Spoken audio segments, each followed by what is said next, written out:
오늘 은혜 나누신 말씀은 학개 2장 20절에서 23절까지 말씀입니다. 구약성경 1312면 학개 2장 20절에서 23절까지 말씀입니다. 학개 2장 20절에서 23절까지 말씀 우리 합독하겠습니다. 그달 24일에 여호와의 말씀이 다시 학개에게 임하니라. 이르시되 너는 유다 총독 스룹바벨에게 말하여 이르라. 내가 하늘과 땅을 진동시킬 것이요 여러 왕국들의 보좌를 엎을 것이요 여러 나라의 세력을 멸할 것이요 그 병거들과 그 탄자를 엎드려 뜨리리니 말과 그 탄자가 각각 그의 동료의 칼에 만군의 여호와가 말하노라. 스알디엘의 아들 내 종 스룹바벨아, 여호와가 말하노라. 그날에 내가 너를 세우고 너를 인장으로 삼으리니 이는 내가 너를 택하였음이니라. 만군의 여호와의 말이니라 하시니라. 아멘. 오늘도 새벽을 깨우고 나오신 우리 성도님들 모두에게 하나님의 놀라운 은혜와 축복이 삶 가운데 임하시기를 간절히 소망합니다. 오늘은 십자가의 능력으로 살아내는 삶이라는 제목으로 또 말씀 나누겠습니다. 오늘 본문을 마지막으로 이제 학개서가 마무리됩니다. 오늘 본문은 2장 전체의 내용과 함께 연결되는 마지막 말씀입니다. 첫 번째 단락은 10절에서 또 14절까지의 말씀으로 거룩이라는 관점에 초점을 맞추어서 하나님은 학개 선지자를 통해서 그 공동체 전체가 부정으로 오염되고 있음을 직시합니다.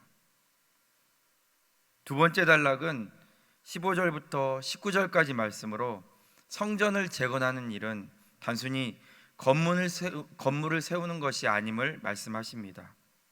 성전의 기초를 놓는 그날 하나님은 그 백성에게 복을 내리실 것을 선언하고 약속하시면서 성전 재건의 시작은 새로운 복의 통로가 열리는 시점이라고 말씀하십니다.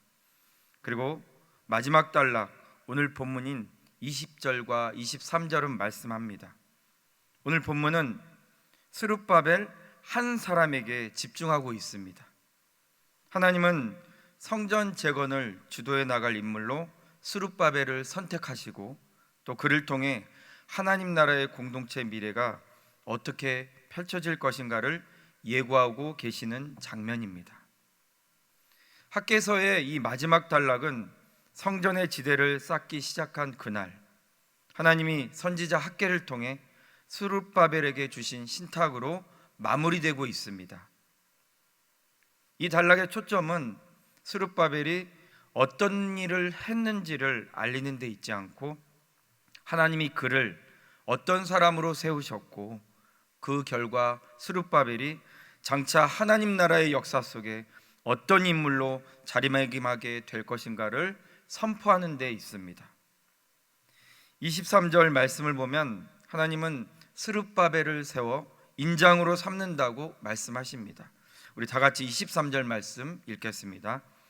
만군의 여호와가 말하노라. 스알디엘의 아들 내 종 스룹바벨아, 여호와가 말하노라.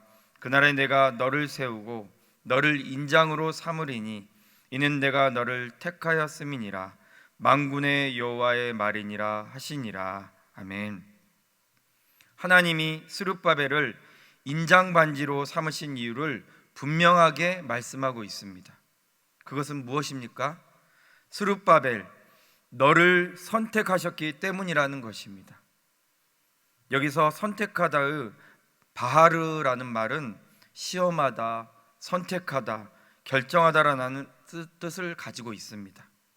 이것은 단순히 선택보다는 선택하고자 하는 대상을 시험한 연후에 그에 대한 선택을 확정 짓는다라는 의미를 보여주고 있는 것입니다.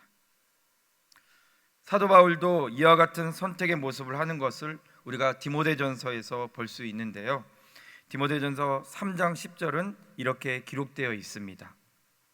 이에 이 사람들을 먼저 시험하여 보고 그 후에 책망할 것이 없으면 집사의 직분을 맡게 할 것이요. 먼저 시험하여 보고 책망받을 일이 없으면 집사의 직분을 맡게 하라는 것입니다. 여기서 중요한 것이 무엇일까요? 먼저 시험하고 보고입니다. 사랑하는 우리 성도님들, 하나님도 지금 스룹바벨을 먼저 시험해 보셨다는 것입니다.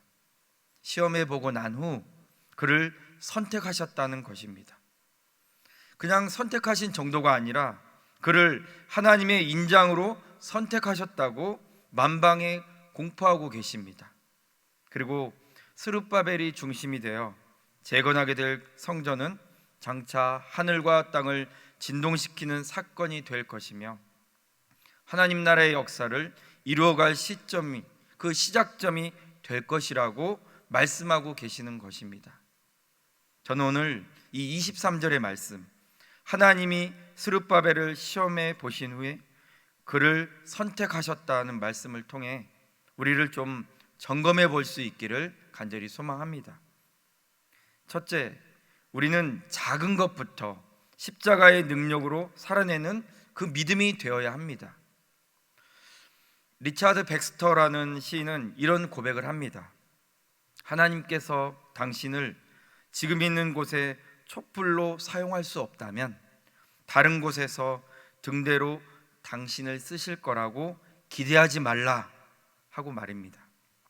무슨 말일까요? 지금 있는 이곳에서 하나님이 선택하여 사용하는 일을 감당하지 못한다면 다른 곳에서 더 크게 하나님이 나를 선택하시고 사용하실 거라는 기대를 하지 말라는 것입니다. 하나님은 작은 것에 충성을 보시고 큰 것을 맡기시는 분이시라는 것입니다. 그 하나님을 기억하는 삶을 살아야 한다는 것입니다. 또 위대한 설교가이자 저자인 A.W. 토저 목사님은 이렇게 말씀하십니다. 하나님은 철저한 테스트 없이는 절대 사람을 크게 사용하지 않는다. 사랑하는 우리 성도님들, 우리는 알아야 합니다. 지금 우리가 사는 삶의 태도가 바로 하나님 앞에서 우리의 믿음인 것을 반드시 아셔야 합니다. 믿음이란 우리가 교회 다닌 연수가 길다고 해서 깊고 큰 믿음이 되는 것이 아닙니다. 사명은 우리가 오래 기도하고 뜨거운 성령의 불을 체험한 사람에게만 주어지는 선택이 아닙니다. 믿음은 하나님을 사랑하고 주님의 십자가 그 부활의 능력을 믿은 모든 자에게 주어지는 은혜이며 선물입니다. 더불어 사명 역시 오직 예수 그리스도를 구주로 믿는 모든 믿는 자의 삶에 임하는 삶의 이유와 목적입니다. 그래서 우리는 지금 우리의 삶의 태도를 점검해 보아야 합니다.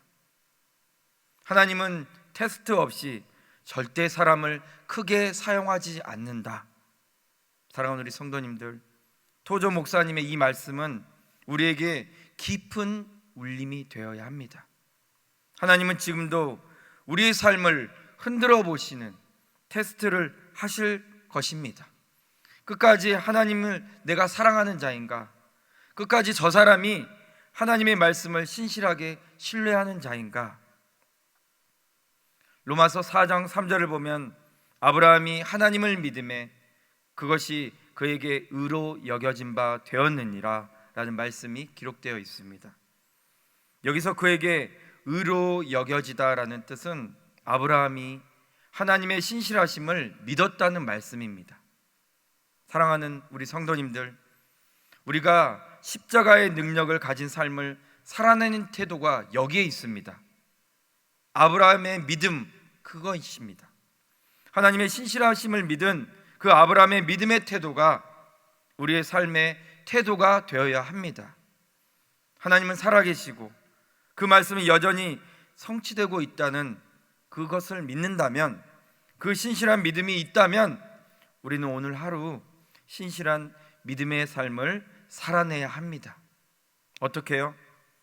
우리가 서 있는 이 환경과 이 관계에서 끊임없이 용서하고 삽시다. 사람은 의지할 대상이 아니라 사랑할 대상이라는 말이 있는데, 저는 그 말을 생각해 보다가 다시 깨달았습니다. 사람은 의지할 대상도 사랑할 대상도 아니라 끝까지 용서할 대상이다 하고 말입니다. 왜 그랬을까요?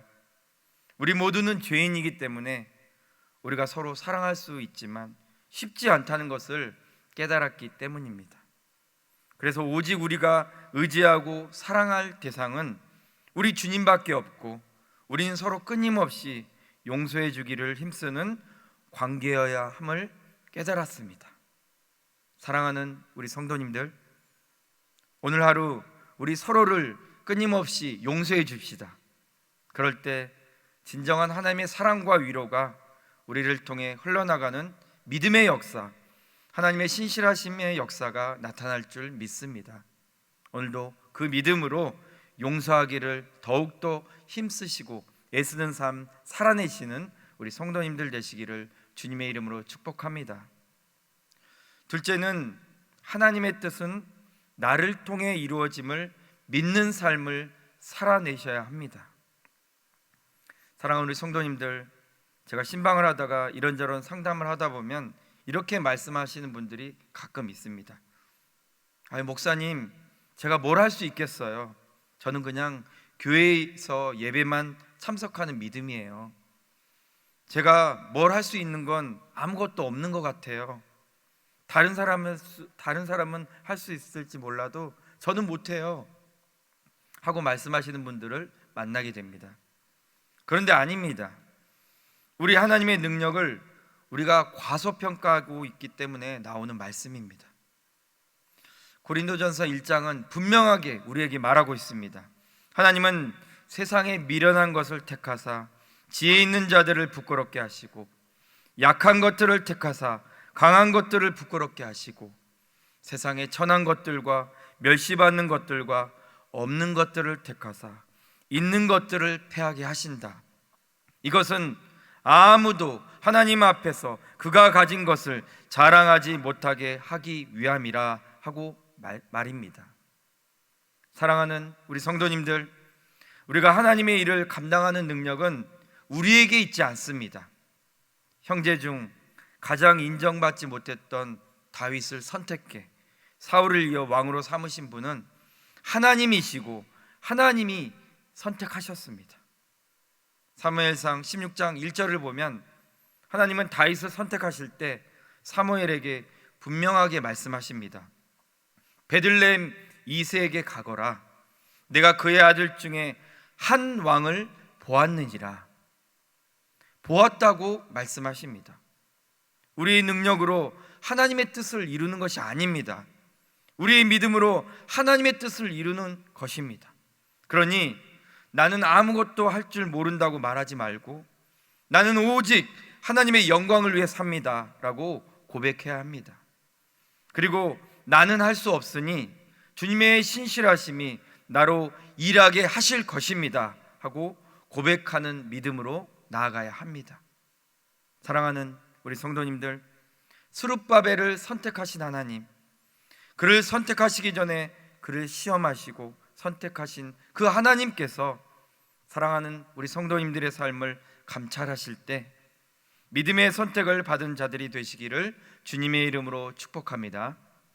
하나님이 삶과 가정을 지나가 버리는 인생이 아니라 우리 성도님의 삶과 가정을 만날 때 그 안에 머물러서 주님의 신실하신 뜻들을 세워가시는 그 역사를 만나는 믿음의 사람들 모두가 되시기를 주님의 이름으로 간절히 축복합니다. 오늘 저는 하나님께 선택받은 우리는 십자가 부활의 능력을 가지고 살자고 말씀드렸습니다. 그래서 매일 또 매일 서로 용서하며 살자고 말씀드렸습니다. 우리의 진정한 그 용서를 통해 하나님의 크신 사랑이 우리의 환경과 또 관계 안에 흘러들어가 생명력 있는 은혜를 낳게 하실 것이기 때문입니다. 또 하나님은 반드시 우리를 통해 하나님의 신실한 약속을 성취해 가시는 분임을 반드시 기억하시고 내 능력으로 판단하지 말고 하나님의 능력을 바라보는 믿음으로 살자고 또 말씀드렸습니다. 우리의 힘과 우리의 능력으로는 하나님의 어떤 일도 어떠한 사역도 이룰 수 없고 또 볼 수 없기 때문입니다. 사랑하는 우리 성도님들, 오늘 하루도 우리 성도님들 살아가시는 그 모든 삶의 시간에 오직 이 믿음으로 살아내시기를 주님의 이름으로 간절히 축원합니다.